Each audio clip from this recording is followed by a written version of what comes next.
Back સમાચારમાં આગળ વધી એક બ્રેકિંગ ન્યૂઝ સાથે તો સાણંદમાં એપીએમસીના ઉપપ્રમુખ દિલીપસિંહ બારડનું નિવેદન અત્યારે સામે આવ્યું છે। સમાચાર મળી રહ્યા છે તે મુજબ ગઈકાલની ખેડૂતોની રેલી પૂર્વ આયોજિત હોવાનું નિવેદન દિલીપસિંહ બારડ દ્વારા કરવામાં આવ્યું છે। તો આપના ઋતુરાજ મહેતા દ્વારા પૂર્વ આયોજિત આ સમગ્ર રેલી હતી। ઋતુરાજના માણસોએ જ પથ્થરમારો કર્યો હોવાના આક્ષેપો પણ દિલીપસિંહ દ્વારા કરવામાં આવી રહ્યા છે। રેલીમાં ભળીને પોલીસ પર પથ્થરમારો કર્યો હતો। 105 ખેડૂતોની અટકાયત પણ કરવામાં આવી હતી। દિલીપસિંહ બારડ એપીએમસીના ઉપપ્રમુખે આ તમામ નિવેદન કરીને ફરી એકવાર વિવાદ જગાવ્યો। સ્થાનિક ભાજપ દ્વારા ખેડૂતોને મુક્ત કરાયા હોવાની વાત પણ કરવામાં આવી। સરકાર સાથે સમાધાન કરી 90 ખેડૂતો મુક્ત કરાયા છે। 105 ખેડૂતોની અટકાયત જે કરવામાં આવી હતી તેમાં 90 ખેડૂતોને મુક્ત કરવામાં આવ્યા છે। એપીએમસીના ઉપપ્રમુખ દિલીપસિંહ બારડનું નિવેદન અત્યારે સામે આવ્યું છે।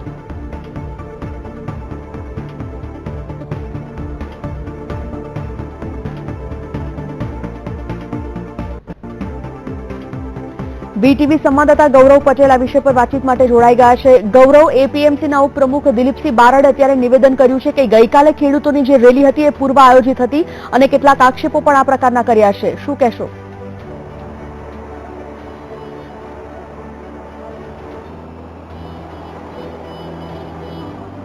जी संजीवनी बात करें तो जे प्रकारे गई काले सांजे आम आदमी पार्टी द्वारा कॉन्फ्रेंस करवामां आवी हती जेमां ऋतुराज मेहता द्वारा एवुं कहेवामां आव्युं हतुं के छेल्ला घणा दिवसथी आ विस्ताરના ખેડૂતો પાણી ન મળવા મુદ્દે રેલી કાઢવાનું આયોજન કરી રહ્યા હતા અને તેમને અલગ અલગ જગ્યાએ પરમિશન માંગવાનો પ્રયત્ન કર્યો હતો પરંતુ પરમિશન મળી નથી। છેવટે તેમને ગઈકાલે રેલીનું આયોજન કર્યું હતું અને તેમને પોલીસના દમનનો ભોગ બનવું પડ્યું હતું।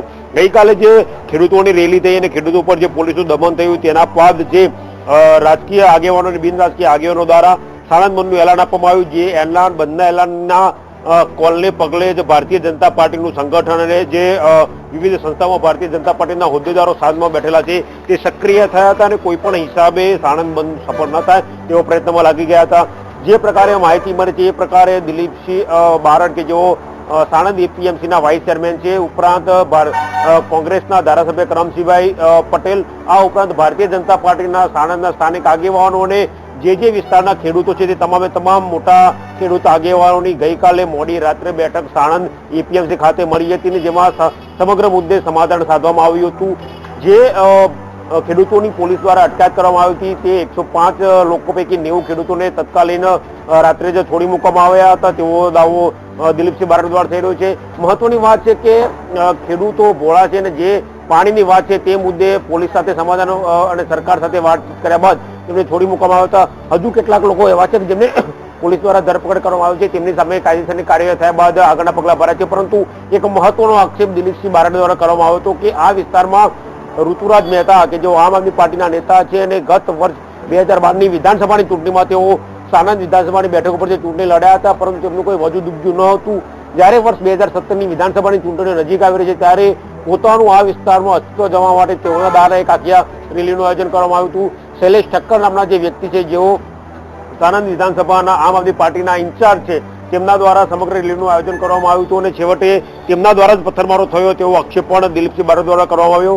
મહત્વની વાત છે કે ઋતુરાજ મહેતા એક જાણીતા બિલ્ડર છે, તેમના નળ સફારી સહિતના આ વિસ્તારમાં અનેક ફાર્મ હાઉસ આવેલા છે અને જેઓ રાજકારણમાં સતત પ્રવૃત્ત રહેવાનો પ્રયત્ન આમ આદમી પાર્ટી દ્વારા કરી રહ્યા છે। વર્ષ 2014ની ચૂંટણીમાં તેઓ લોકસભામાં એલ કેડવાણીની સામે તેમની હાર થઈ હતી એટલે કહી શકાય કે ક્યાંક ને ક્યાંક વર્ષ 2017ની વિધાનસભાની ચૂંટણી આવી છે ત્યારે તેઓ સક્રિય થવાનો પ્રયત્ન કરી રહ્યા છે અને તેમના દ્વારા રેલીનું આયોજન થયું તેવું ભારતીય જનતા પાર્ટીના નેતાઓ દ્વારા આક્ષેપ થઈ રહ્યા છે। બિલકુલ ગૌરવ, સમગ્ર માહિતી માટે આપનો આભાર।